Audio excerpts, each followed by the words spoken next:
Okay అండి. 30 ఇయర్స్‌లో చాలా విశేషాలు జరిగాయండి. పెళ్ళైన 30 ఇయర్స్‌లో. ఎందుకంటే మా పాప పెళ్ళి చేశాము అంతవరకే.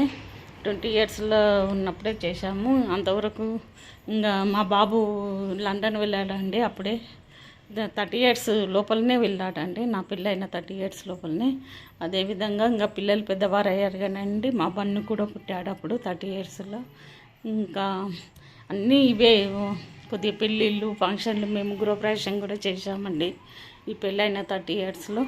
ఓకే అండి. ఒక విధంగా చెప్పాలంటే బరువు కంటే బాధ్యతలు అనేది నెరవేర్చుకున్నామండి. బాధ్యతలు కూడా మా శ్వేత పెళ్ళి ఒకటి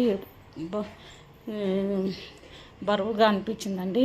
అది బరువుతో కూడిన బాధ్యత. ఇంకా మా బాబు చదువు అంటే వాడు మంచిగా చదువుకున్నాడు కాబట్టి వాడు స్వశక్తితోనే పోయి వెళ్ళాడండి లండన్. ఈ విధంగా 30 ఇయర్స్లో ఇన్ని చూసామండి. గృహప్రవేశం జరిగింది, మా పాప మ్యారేజ్ అయ్యింది 30 ఇయర్స్లో, 20 నుంచి 30 లోపల. ఇంకా ఈ గృహప్రవేశం కూడా జరిగిందండి. ఓకే అండి. ఈ వీడియో నచ్చితే లైక్ చేయండి.